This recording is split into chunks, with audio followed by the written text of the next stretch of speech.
Hey, Alyssa talked earlier about that card in your seat and filling that out and signing up for the Hope Team, or you can go online and sign up there. I wanna read off a list of people that's not going to make sense for a second, but just give me through that. So here's the list of names I have. Elizabeth Ewart, Matt and Katie Longbreak, Stephen and Alyssa Storr, John Scruggs, Hannah Scruggs, Andrea Scruggs, Robin Pace, Rebecca Pace, Lydia Pace, Ed Check, Melissa Sandall, Elena Kreider. I'm not calling you to the principal's office, just to be clear. Ryan and Sarah Webb, Daniel Godsey, Patrick and Kelly Martell, Allie Hefner, Wesley Chivington, Ellen Cheney, Chris Bailey, King Collier, Bernice Collier, Jordan Watkins, and Jordan Keir. These are people who have, as of now, signed up to be a part of our Fairborn launch team in September. Would you give them a round of applause? I think that is awesome. We have joked on our staff that as Matt Scruggs, our campus pastor for Fairborn, has gone around talking, prodding, recruiting. I don't know what exactly verb to use within there. And the joke has been at times they're like, Matt, you're stealing, you're poaching people, you're doing this. I go, no. We rejoice in sending people to do what God has led them to do. We rejoice in that and celebrate that over and over again. So I want to let you know, man, if you want to be a part of that, there's all the different descriptions of places you can serve and areas that you can use your giftedness to contribute. And man, I want to encourage you to do that. But if you look at the Fairborn one, it just says Fairborn. And you may go, well, what am I doing if I'm a part of that? And the answer is a little of everything. Because that's what it takes to play in a church. So I invite you to be a part of that. If you have your Bible with you, we're going to be in Genesis chapter 29 this morning. We are continuing our trek with the account of the life of Jacob. And we have seen, up until now, we have seen Jacob as a man who is defined by his ambition. At his best and at his worst, we have seen that when that ambition is channeled in a kingdom-minded purpose, channeled in a good way, that it is him at his best. We are just coming out of a situation in which he has deceived his brother and is on the run, in which his ambition has defined him at his worst. And this is what I want to do today. In the account that we want to look at is I want to dive into the issue of motivation. And while that may sound like more of just kind of like a surface level concept, I think that's an incredibly important idea in terms of the things that drive us, the level of inspiration and energy and enthusiasm for the different things that we do. And if you're unaware of the idea that we're going to talk about today, the principle that we're going to wrestle with, the reality is this, is that you may go through the majority of your life in terms of your work, in terms of your relationships, in terms of all the significant things. And there is the possibility that you are going to attempt to just get an energy boost, a pick-me-up, a little more caffeine, and fight a losing battle if you're unaware of this thing that Jacob discovers in his life. So this is Genesis chapter 29, verse 14. It says this: after Jacob had stayed with Laban, Laban is his uncle, had stayed with Laban for about a month, Laban said to him, "You shouldn't work for me without pay just because we are relatives. Tell me how much your wages should be." Now Laban had two daughters. The older daughter was named Leah, and the younger one was Rachel. There was no sparkle in Leah's eyes, but Rachel had a beautiful figure and lovely face. Pause right there so we can know exactly what's going on. It describes Leah that she has no sparkle in her eyes. She has no sparkle in her eyes. And so you would expect that if that's what we're really talking about, that it would say Leah had no sparkle in her eyes. And so then it would be followed by, but Rachel had sparkly eyes, right? Like if the issue was the sparkle in her eyes, that's what it would say. There was no sparkle in Leah's eyes, but Rachel, her eyes sparkled like the night sky. That's not what it says, is it? We get what's going on? Okay, good. Good? Yep, good. There was no sparkle in Leah's eyes, but Rachel, verse 18, I'll just skip on. Since Jacob was in love with Rachel, he told her father, "I'll work for you for 7 years if you'll give me Rachel, your younger daughter, as my wife." "Agreed," Laban replied. I'd rather give her to you than to anyone else. Stay and work with me. So Jacob worked 7 years to pay for Rachel. 7 years. That's a really long time, right? Can we all acknowledge that 7 years is a really long time? Like, it doesn't take skyscrapers 7 years to be built. Think of all the things that you could do in 7 years. Like, think of all the places you could visit. You may, at this point in time, be able to binge watch through all of Grey's Anatomy. Like, I think we're getting up there. Like, 7 years. Are we not feeling that? Can we acknowledge that's a really long time? Now let's take advantage of that. If you're sitting next to someone who you really, really like, turn to them right now and say, I'd do it for you.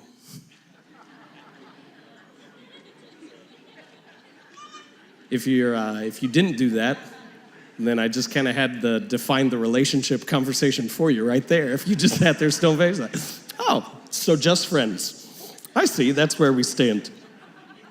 7 years. Guys, so Jacob worked 7 years to pay for Rachel, but his love for her was so strong that it seemed to him but a few days. The title of the message today, if you're taking notes, is Worth It. Worth It. That's what we're talking about today. Worth it. I want to ask you a question, just to get this started. Let's say this, imagine it like this. It's starting to get warmer outside. Let's say we're a couple months from now, it's hot outside. You have come in, you have just gone running or something like that, or you've been working outside or landscaping or pulling weeds, and you're hot, you're worn out. I don't mean like sparkly eyes hot, I mean like sweaty, you get what's going on. And so you come in from the outside and you're worn out and you need a cup of water. And this is gonna sound like a ridiculous question, but I promise you it'll be important in a second. And so you pour yourself a full glass of water, okay? You see it happen. You get the cup, put it under the tap because you don't need fancy water, you're not that kind of person. Put it under the tap, you get a full glass of water, and when you go to drink the water, it's half empty. And I don't mean this as like an optimist, pessimist. This is like, I think it's half full, Kevin. I don't care about that, okay? So it's like, half of what was in there is now not in there. Would you, at that moment, would you blame the faucet? Would you blame water? Water, man, what's with water? Or would you assume that something is wrong with the cup? What is your answer? The cup, right? If anyone didn't answer the cup, we need to have a conversation afterwards, okay? It's the cup. And so we would say, like, none of us in this room, none of us would go like, nope, I blame water. Like, the issue is obviously the water. That's just how water is. It's just always falling out of cups. It doesn't function like that. Like, man, water is the worst. No, we don't understand. But here's the interesting thing is why we say that, we're like, no, we wouldn't blame the water within there. I actually think that's kind of how we live our lives. Let me explain it to you like this. Sorry, I need to Vanna White my props. You're impressed, right? E. There's one E. No one watches Wheel of Fortune anymore, I guess. There you go. So let me describe it to you like this. This is what we do, is we go into, say, our job, and we're really excited about the job because it's a brand new job, and then slowly, just so you know, I'm gonna make a mess all morning, so prepare for that. And we're like really, really motivated at first, but over time, slowly we begin to lose that motivation. Or say we like take on a new project. At first we're really excited, but then slowly over time, we're not as pumped up at the new thing that happened. Or let me send this guy over here. Or let's say there's a new relationship that you have, and at first, like, and I'm not gonna get into specifics, but there's sparkle, and I'm not gonna say any more than that. And at first it's like, man, it's like you are pumped. Like you are so excited to be in this relationship, but then like as you get into the relationship and more things happen, it's not, you're just not as excited, right? Now, we wouldn't in this scenario go, well, the stinking water. I mean, the water, it just falls right out of there. That's just what it's gonna do. And when I was a kid, we used to play this game. I don't know if anyone else played this game. We used to play this game. It was How Much. Anyone play the How Much game? In which you just don't realize it yet. In which like various things would happen, and there'd be like you'd be walking along, and be like, "Hey, how much for you to do that?" Yeah, there you go. You play it. You're like going along and there's like a piece of like moldy bread on the ground. You're like at a fair. You don't know how long it's been there. You don't know how many people have stepped on it. And you just be like, hey, $100? No, not 100. 200. Yeah, 200. I do 200. And then you have to drop it. You got to figure out what the exact number is. And you're like, 150. Yeah, 150. 125. No. 130? Yeah. 127.50. And it's kind of like this thing back and forth. I've got this vivid memory of being in elementary school and riding home on the bus, and this is like just after the hot dog eating competition happened. It's these people just gorge themselves on hot dogs, and it's a horrific thing to watch, to be honest with you, but so entertaining at the same time. And so all of us have watched that, and we're going through saying, like, hey, how much would someone have to pay you to eat 40 hot dogs? How much would someone have to pay you? And so it was like $20. Like, I don't know if I could do it. We're like, well, you can make them come back up to clear room. I know that's gross, but that was part of the plan. Like, you could do that if you need that extra space. Like, okay, $30. And so we're like going through, and everybody's naming different numbers. And there's this like one kid on the bus who was a little weird. I'm gonna acknowledge that ahead of time. You're like, hey, how much? Hey, Joe.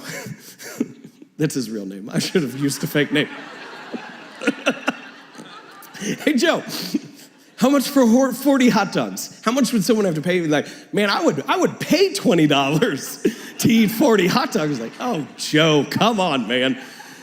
And what we were constantly trying to figure out every single time is we're going through what this is. Because the reality is we go through these different arenas of our life. There is a level of, let's say it like this, a level of motivation that we can live at.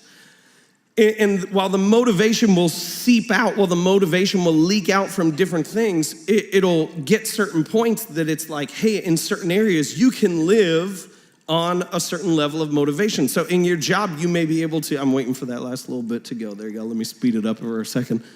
In your job, maybe you can live at this level of motivation. And if you're only this motivated, you would say that your job is worth it. You would say, like, I am willing to work at my job at this level of motivation. Or maybe you say, like, hey, working out, like, I'm gonna get healthy, I'm gonna go through that. What is the level of motivation that I'm willing? And you go, no, there is no level, like it just drops. I've gotta keep filling it and having more ideas and being willing to do it in new ways. And we're constantly searching for that as to what would make it, let me pour this in here. What would make it worth it? And then this is what we do throughout all of our lives is we go, well, we think the issue is this, how can I increase my motivation?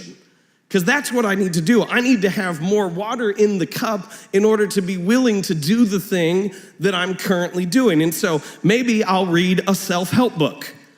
And maybe if I read a self-help book, maybe that will give me more motivation to do it. And I acknowledge that's gonna drop, the water's gonna leak out over time, but maybe that'll be it. Or maybe, you know what I need to do? Maybe I just need to get up in the morning and I need to listen to some Space Jam. No one else? Everybody get up. It's time to slam now. We got a real jam going now. Get ready for the Space Jam? Space Jam. No one? No one else? Am I the only one who knows the lyrics to Space Jam? Here's your chance. Do your dance at the Space Jam. All right. And so we go through, we go, like, maybe if I had that, or ready, here's the most common one. Give me just a second.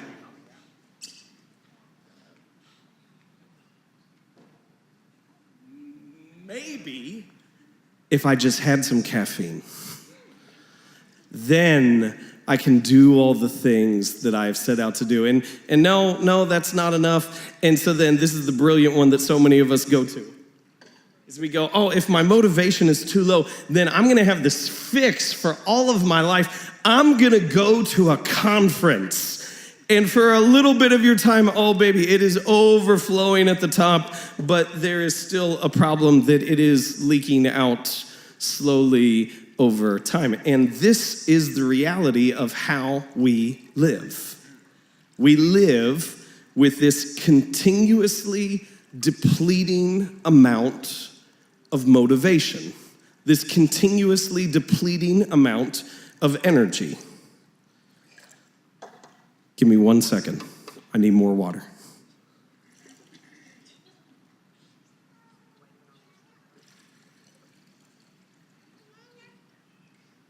I spilled nothing. So I want to reframe that for us, though. Because while we spend that pursuit searching for more motivation, I actually don't think we're asking the right question. There's this brilliant example from a guy by the name of Viktor Frankl. And his book, if you have not read it, Man's Search for Meaning, should be required reading for everyone. Should be required reading. Viktor Frankl is a psychoanalyst who survived the horrors of the concentration camp during the Holocaust. And there was one day as he is going through the concentration camp that he passes by a guy he knows. And it was illegal. The idea of something being illegal in the concentration camp is hilarious that there were rules like this. But it was illegal to try to get someone else not to commit suicide. You couldn't talk someone out of suicide. You couldn't cut someone down from a rope. It was illegal to keep someone from committing suicide in the concentration camp. And so he walks past this man who is in the camp, and the man says, "I'm going to kill myself tonight."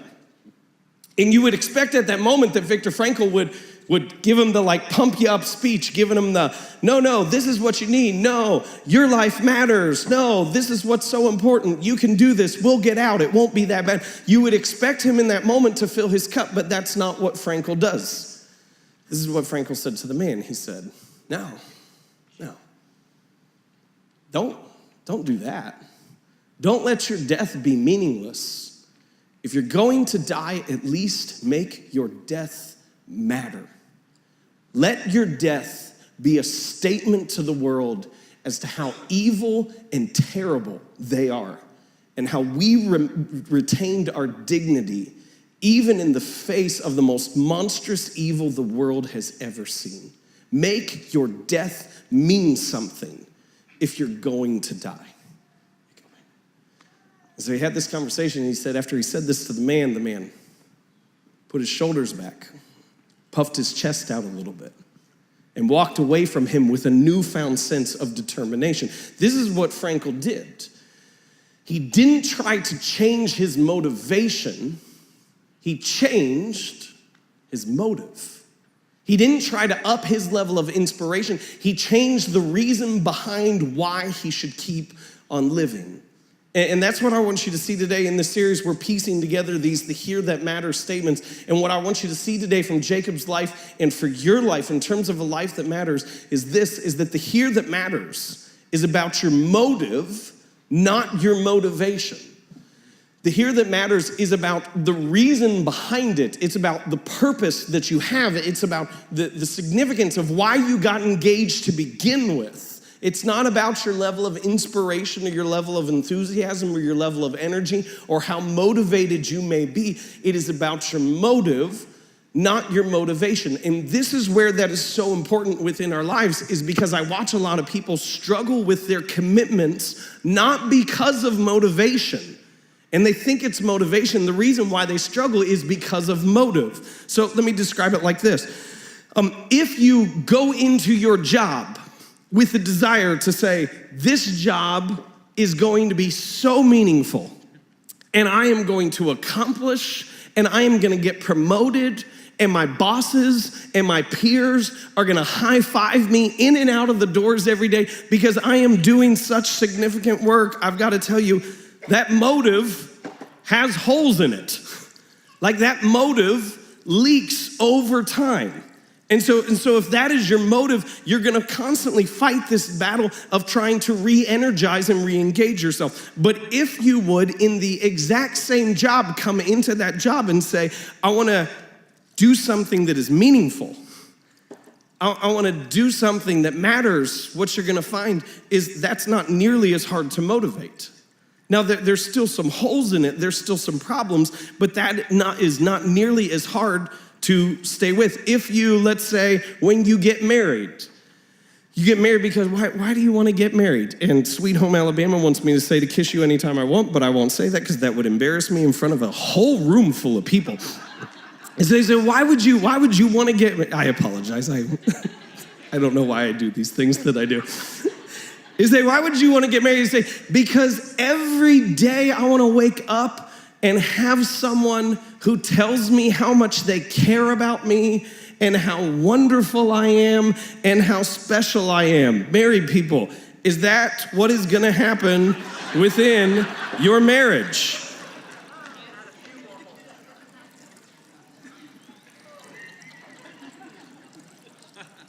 No. I've told you many, many times that I should not do counseling. Let me tell you a reason why I shouldn't. Years ago, I was sitting down with this couple, and the one couple, they were describing, it's a little slick up here, and they were describing some of the troubles within their relationship, and the one couple was saying, the one spouse was saying some of the things that the other spouse had said to them. And some of the things they'd gone back and forth. And then they made this claim. They said they're emotionally abusive.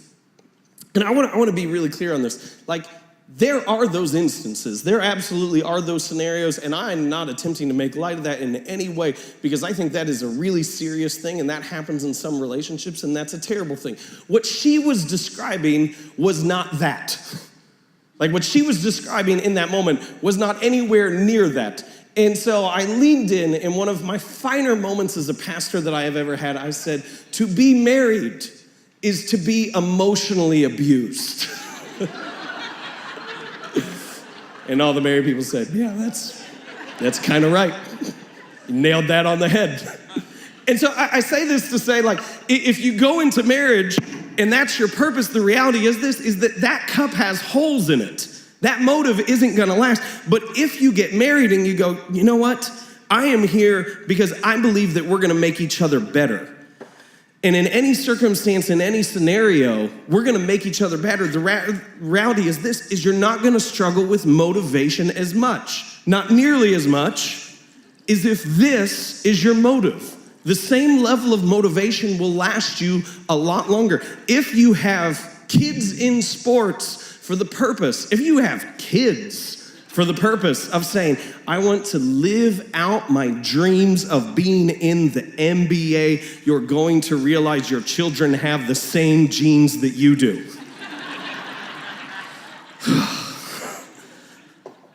But if you have kids for another reason, you say, you know what, I wanna make a difference. I wanna be a part of what's good in the world and I wanna leave a legacy and I wanna create connection for people. All of a sudden, that doesn't leak as fast. And I show you all this to show you something so important that Jacob finds in his life. Is we look at Jacob and we go, how does Jacob do that?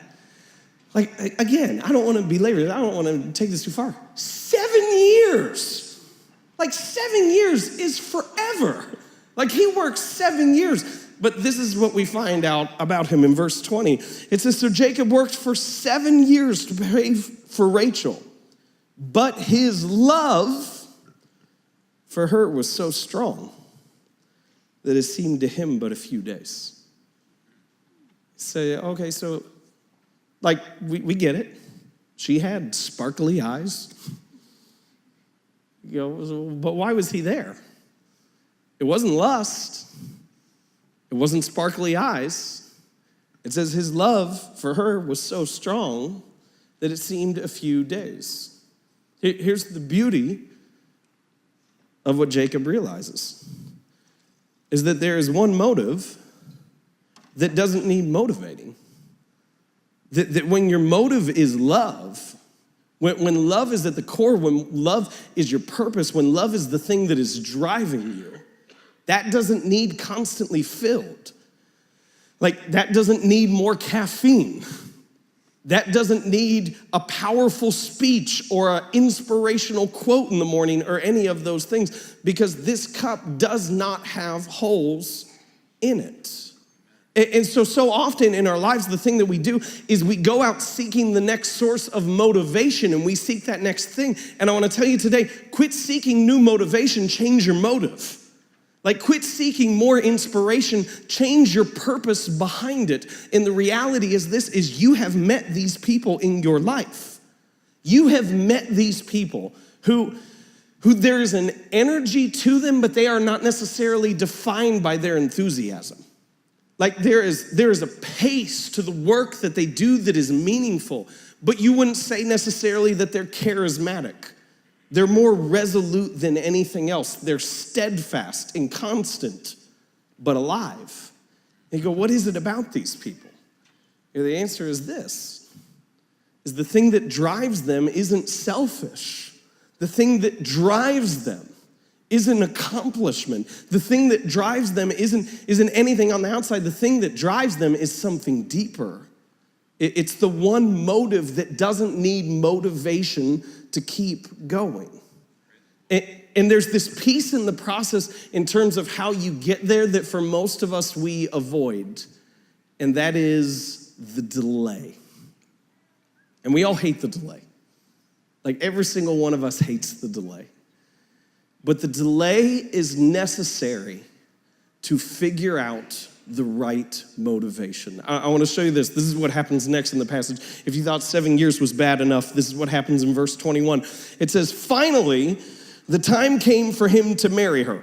I have fulfilled my agreement, Jacob said to Laban. Now give me my wife so I can sleep with her. That's a bold thing to say to your future father-in-law. Keep going. So Laban invited everyone in the neighborhood and prepared a wedding feast. But that night, when it was dark, Laban took Leah to Jacob, and he slept with her. So Jacob's a little tipsy, and Laban sneaks in the older daughter instead of the younger daughter. Here's the beautiful thing, is when we were going over this with our team, and talking about how we're gonna do this at every level. We're gonna do this with the adults and with the teenagers and with the kids. And we got to this story, and our next gen team just looked at me and go, how do you want us to teach that? And I said, you're professionals. That's really what I said. Good luck. Said Laban had give Leah a servant Zilpah to be her maid. Verse 25, but when Jacob woke up in the morning, it was Leah. What have you done to me? Jacob raged at Laban. I worked 7 years for Rachel. Why have you tricked me? It's not our custom here to marry off a younger daughter ahead of the firstborn, Laban replied. But wait until the bridal week is over. Then we'll give you Rachel too, provided you promise to work another 7 years for me. So Jacob agreed to work 7 more years. A week after Jacob had married Leah, Laban gave him Rachel too. Laban gave Rachel a servant, Bilhah, to be her maid. So Jacob slept with Rachel too, and he loved her much more than Leah. He then stayed and worked for Laban the additional 7 years. Here's the reality in our lives, okay? Jacob works, worth it for Rachel. And then he wakes up with Leah. What do you do when you think you're getting Rachel and you wake up with Leah? What do you do when you think you are getting your dream job?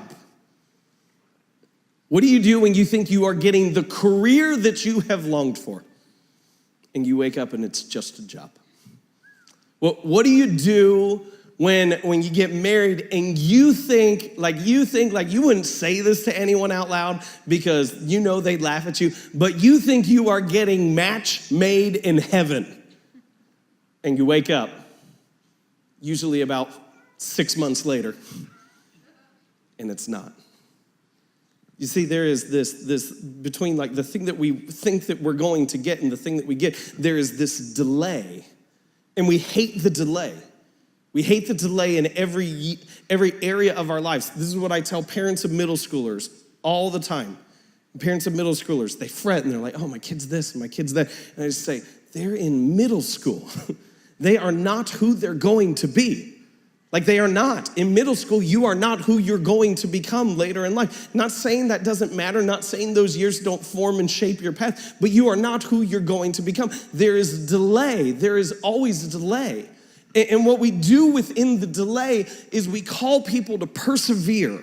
And this is our motivational speech to those around us. And we go, no, you got to stick with it. You got to try hard. You have to persevere. But here's the reality of the delay. When you are in a delay, it is not just a call to persevere. It is a call to reconsider your motives.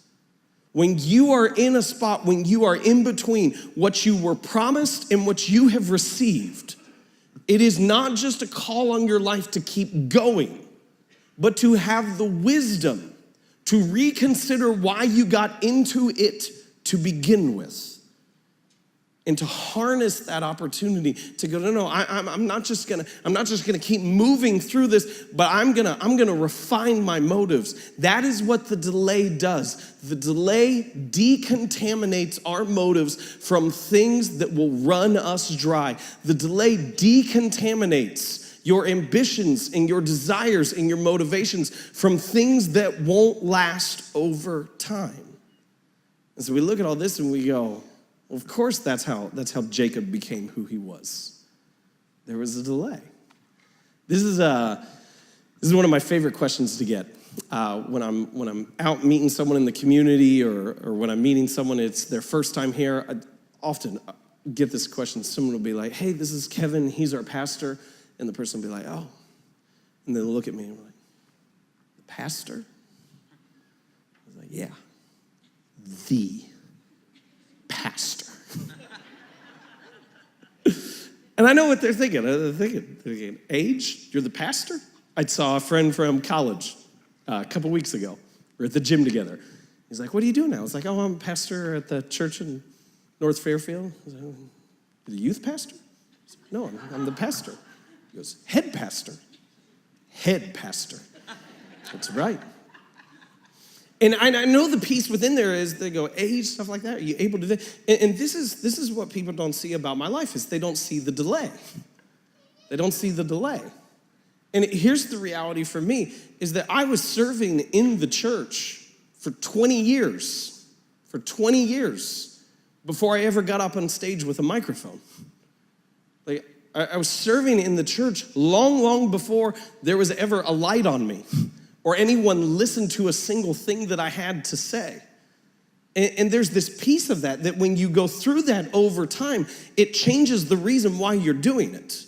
Like if you get into it because you think that what I'm doing now would seem cool, that gets beaten out of you over 20 years. That's not enough like ambition, that's not enough payoff to keep you going when things are difficult, when things are hard. And I was talking to someone this morning, they asked, when do you guys get here on Sunday morning? I was like, we get here at 6:30. Like, oh, that's so early. I've been getting to church at 6:30 for almost 30 years of my life now. It's just what I do. It's part of what is who we are.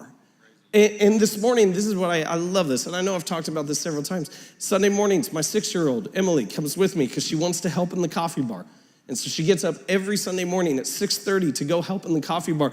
And we invite everyone who's been part of or joining the Hope team to sign that wall out there, just kind of as this mark to show like, hey, this is what I'm a part of. And these are all the people who make it up. And so right after we had a team rally this morning, I brought Emmy over to the wall and I said, sign the wall. You're part of the team. And when she did, I gotta tell you, that was an emotional moment for me. To see my daughter write her name and put her Y backwards, which I did not correct in the moment because there were more important things at stake. But to see her go through that and they go, yeah, this is what matters. This is what I went through. And when you go through that struggle, it changes your motives, it changes your purpose. And what I'll watch very, very frustrated at times is I will watch people in their job or in their marriage or with their kids just simply try to up their motivation or not know why they aren't receiving what they felt was promised to them. And they waste the opportunity. So we live for the peak in our lives, right? Like we love the peak. We love when things are going great. We love when things are excited. But here's the reality, is we're forged and formed through the valley. It is the hardship that we go through that strengthens us and changes our character.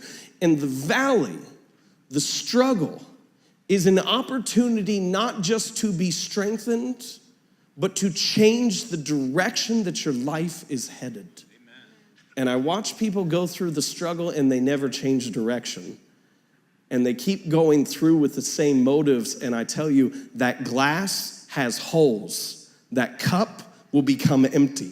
You can play Space Jam on repeat over and over and over again. It's not going to be enough to keep you going. But here's the most important piece. As you go, man, Jacob did that. That's incredible. But it doesn't just speak about who Jacob is. It speaks to us about who God is. Because we have this thought of like how does God keep forgiving? It says that like God always accepts us. How does he always accept us in light of all the things that we've done? How is he like, it says that like God hears every request. I hear 1 out of 3 from my kids, at best. Like I have just tuned the rest out. How is God able to do that? And John, one of Jesus' closest followers, John, who refers to himself as the one whom Jesus loved, in this moment of reflection, he writes these words: God is love. Praise the Lord. So this is what I want you to see. God's not struggling for motivation. Like God's not getting up in the morning like, oh, here we go, another day. Let's go for it. Let me read an inspirational quote and post it on social media for other people. This is what I needed to hear today. No, he's never running dry on motivation. He's never running dry on reason to love you. And so this is what I want for you. I want for you, for one, I want you, as you go into all the different arenas of your life, I want you to reconsider your motive. I want you to reconsider your purpose. And if you're always lacking energy in your job, if every Monday you're like, oh, it's Monday, if every Thursday you're like, it's almost Friday, like you may need to reconsider your motive behind it and not simply have a pick-me-up. If instead of hurrying home to get to see your family, you're circling the block, I don't want you to read another parenting or marriage book. As helpful as that would be, I want you to change the reason why you're going home to begin with. Because it's not just so you can feel good about yourself. It's far more significant than that. And so I want you to reconsider it in that one sense. But honestly, the other piece of it is I want you to be a part of what we're doing here. I want you to be a part of the team here and the significant things that are happening. And I would love this. Like this would, in one sense, it would make it so easy for me if I could just get up and go, man, if you volunteer to serve, we will have donuts for you every single Sunday. We will have a new t-shirt for you every single week. That would be enough for me. I'm gonna be honest with you. That would be enough. But we can't because of budgets. I wish I could say,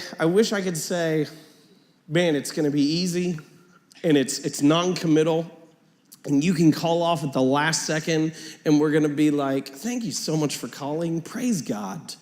We value you. And we're just gonna be like, it's cool. We'll probably say all those things, but it'll be really passive aggressive in the way that we say it. I'm just gonna be honest with you.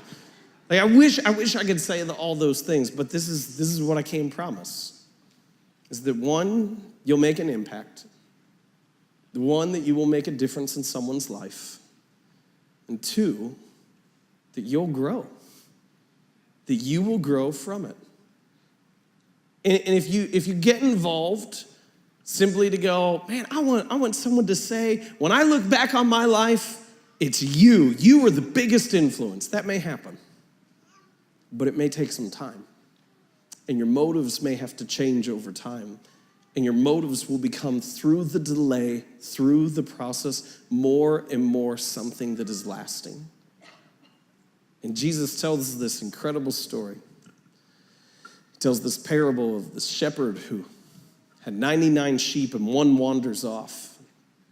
And he leaves the 99 to go and bring the one back. And you read that story and from an economic perspective, we go, that's ridiculous. Like, that's a terrible decision. And it seems that way. Until you know the one. Until the one who wanders off is your friend, or is your child, or is a family member, or is someone that you care about. And when that one who wanders off is someone that you know by name and story, then all of a sudden you go, that's exactly what you would do. And sometimes I'll have people, this is just, I'll probably share too much here. Sometimes I'll have people and I'll have conversations around the issue of preferences. And be like why don't we do this event? Why don't we sing this song? Why don't we do these other things? I really like it when we do this. And the thing that I just want to tell them within there is go like, you have no idea how much you are talking to the wrong person. You have no idea how much you are talking to the wrong person. Because I quit going to church for myself decades ago. And now the only reason why I'm here is what I believe God has called me to and the mission that I'm a part of. And so it's not preference that drives me in any way. It's love. It's love for God and it's love for his people. And when that is what drives you, you don't need filled up. You don't need a motivational speech. You don't need more caffeine, as good as caffeine is, to keep going. And that's what I want for you. Let me pray for you. Father, for every individual here, for the one struggling to keep going, for the one struggling to keep moving forward. Don't let us turn to the same things. Don't let us fill up cups that are cracked, cups that are broken. Let us find a motive. Let us find a reason that is lasting. Let us find a love that you have called us to. That's what I want for us. That's what I believe you have laid out for us, that our lives will be defined by the energy that only your love can bring. And so give us that today. I pray this in the name of your son, Jesus. Amen.